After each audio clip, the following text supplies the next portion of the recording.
हाँ, आ रही है आवाज आ भैया रही है क्या? आपकी आवाज, आ रही है आपकी आवाज, क्लियर है। आज मैं एक नया विषय लेता हूं।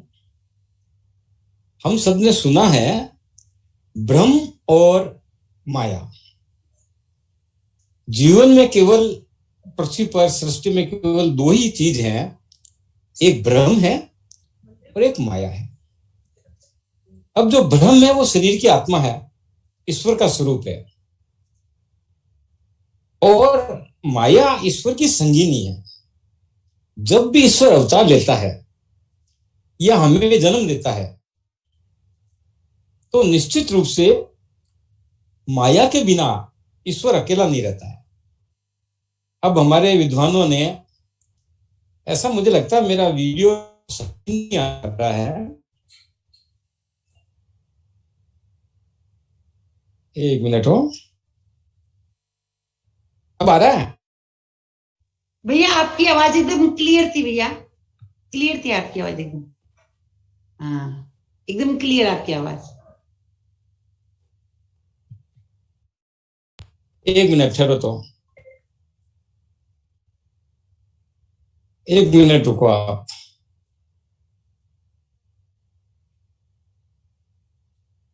आज कुछ गड़बड़ हो रहा है। अब आ रही है आवाज?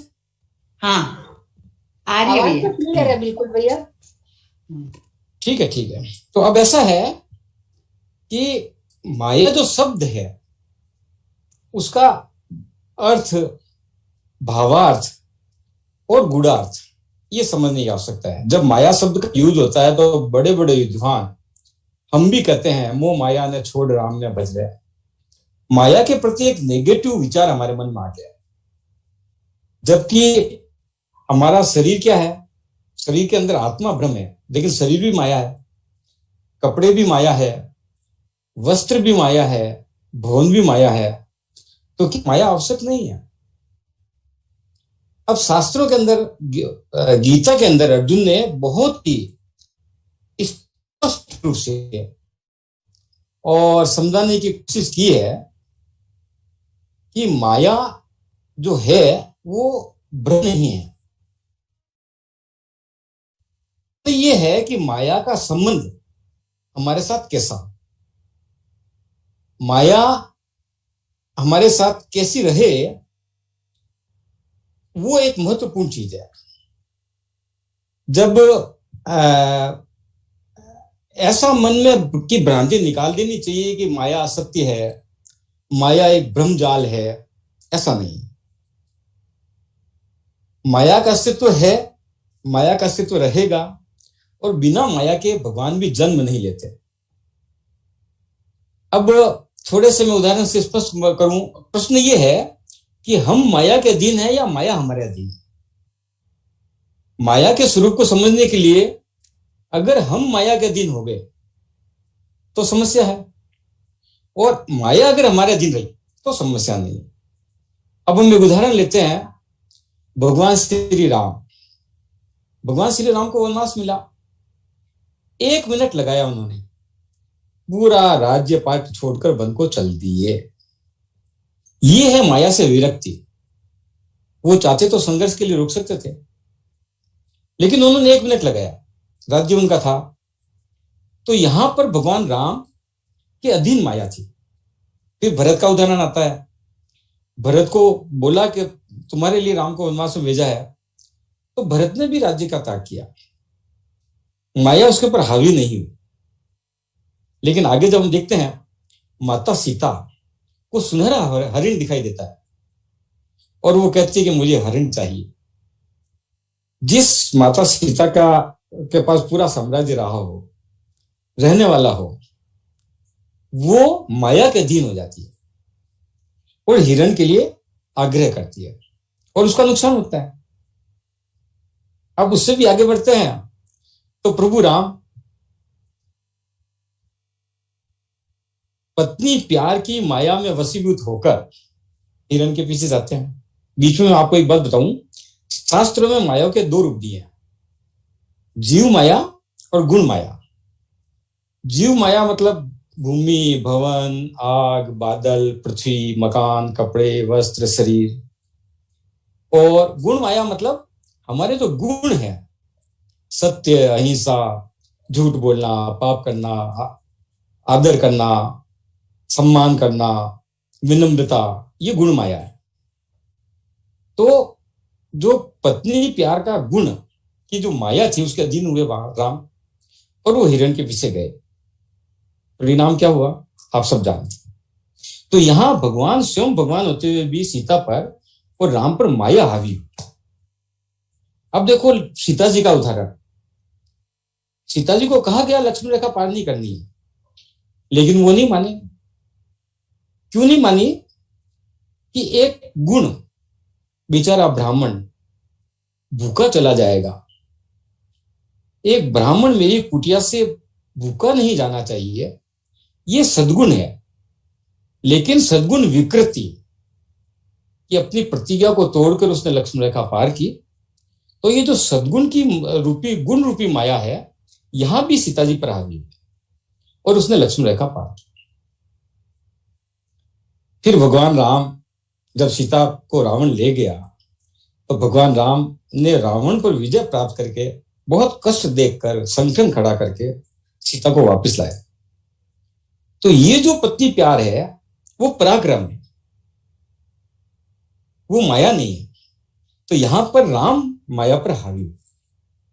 महाभारत में एक उदाहरण आता है, अश्वस्थामा हतो नरो या कुंजरो, आचार्य का पुत्र प्रेम, पुत्र की मृत्यु के समाचार सुनते ही उसने प्राण त्याग दिए। तो ये जो पुत्र प्रेम नहीं है, पुत्र मोह है। तो पुत्र प्रेम का जो गुण है, जो पुत्र प्रेम गुण रूपी माया है, वो ऋषि के ऊपर हावी रही। उसी के साथ अर्जुन का उदाहरण देखो, अभिमन्यु मारा गया तो अर्जुन ने प्राण नहीं त्यागे। अर्जुन ने पुरुषार्थ पूर्वक प्रतिज्ञा ली कि जयद्रथ का व्रत मैं आज शाम तक करूंगा, और उसने किया। तो दोनों में पुत्र प्रेम था, ऋषि में भी पुत्र प्रेम था और जयद्रथ में भी पुत्र प्रेम था, ये ऋषि में भी और अर्जुन में भी पुत्र प्रेम था। लेकिन एक में माया हावी थी और एक में व्यक्ति माया के ऊपर हावी था। तो हमें जितने भी व्यवहार करने हैं हमारे जीवन में, जितनी भी माया के संबंध, सभी संबंध माया के संबंध है। जो नश्वर है वो माया है, जो अजय अजय अमर है वो ब्रह्म है। ब्रह्म कभी मरता नहीं, आत्मा कभी मरती नहीं, आत्मा को जलाया नहीं जा सकता, आत्मा को भिगोया नहीं जा सकता। तो आत्मा ब्रह्म है, वो सत्य है केवल, बाकी सब असत्य है। और जो नाशवान है वो माया है। लेकिन ये जो माया का शब्द आते ही हमारे दिमाग में भ्रांति आती है कि माया मोह सब बेकार है, हमें माया का त्याग करना चाहिए। तो इसका गूढ़ अर्थ ये नहीं। हर व्यक्ति को सन्यासी होने के बाद भी खाना खाएगा, वो किसी झोंपड़ी में रहेगा, वो भी माया ही है। तो माया का अर्थ ये नहीं है कि हम किसी चीजों को त्याग दें, हम पुरुषार्थ को छोड़ दें। इसलिए गीता में भगवान कृष्ण ने कहा है कि तुम माया का जो संबंध है उस पर तुम विचार करो। माया को त्यागना ये धर्म का उपदेश नहीं है। उसके साथ उन्होंने कर्मवाद का सिद्धांत दिया। अर्जुन को कहा कि तुम्हें धनुष उठाना है, युद्ध करना है। अर्जुन के सामने भी परिजनों के प्यार की माया का अंधकार छाया। तो कृष्ण ने वो अर्जुन का दुर्योधन के सामने ले जाकर खड़ा नहीं किया, भीष्म पितामह के सामने जाकर खड़ा किया, जिससे वो सबसे अधिक लगाव करते थे। द्रोणाचार्य के सामने खड़ा किया, जिससे वो बहुत अधिक लगाव करते थे, और कहा कि तुम्हारे अंदर जो पारिवारिक माया हावी हो रही है उसको खत्म करो। ये तेरा है, ये मेरा है, ये भाई है, उससे भी बड़ा कर्तव्य क्या है। तो माया के त्याग का अर्थ यह नहीं है कि त्याग करना है, माया से छुटकारा पाने का अर्थ यह नहीं है कि कर्म नहीं करना है। माया से छुटकारा पाने का गूढ़ रहस्य, गूढ़ अर्थ यह है कि हमको माया को अपने अधीन रखना, माया को अपने ऊपर हावी नहीं।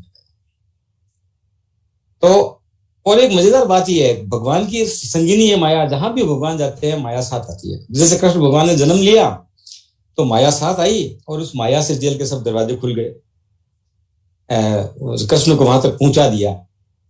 हर कार्य में भगवान कृष्ण ने माया का उपयोग किया, लेकिन जीवन में कभी भी माया को, भगवान श्री राम के ऊपर माया हावी हुई कभी कभी, लेकिन कृष्ण के ऊपर माया कभी भी हावी नहीं। तो माया के त्याग का अर्थ पुरुषार्थ छोड़ना नहीं है, सन्यासी होना नहीं है, लेकिन माया के साथ हमारा संबंध क्या है, हम माया का उपयोग कैसे करते हैं, क्या हम माया का उपयोग कर रहे हैं या माया हमारा उपयोग कर रही है, इसका निरंतर चिंतन करना का ध्यान रखेंगे तो माया बंधन, जिसे हम कहते हैं माया का बंधन तोड़ना है, वो टूटेगा। हमने खाना खाना छोड़ दिया, ये माया तो का से संबंध तोड़ना नहीं हुआ। हम एसी रूम में रहते थे, अच्छे पलंग पर सोते थे और कहा नहीं हमें माया नहीं चाहिए, मैं तो जमीन पर सोऊंगा, तो ये माया का से बंधन का अर्थ नहीं है। माया से बंधन का अर्थ ये है कि हम माया का पूर्ण उपयोग करें, पुरुषार्थ के साथ अधिक से अधिक माया अर्जित करें, लेकिन माया को हमारे ऊपर हावी नहीं होने दें। मैं आज समझता हूँ आज इतना पर्याप्त है, फिर कभी और बात करें। नमस्कार। बहुत अच्छा है भैया, आपके मुख से ये जो ज्ञान की वर्षा होती है ना वीकली सुन के बहुत अच्छा लगता है। कुछ नया सीखते हैं हम लोग हमेशा आपसे, और जो आप सामने बोलते तो और समझ आता है, पूरा अच्छे से एक्सप्लेन करते हैं तो बहुत अच्छा लगता है। थैंक यू सो मच भैया। अब मैं सुरेश भैया को इनवाइट कर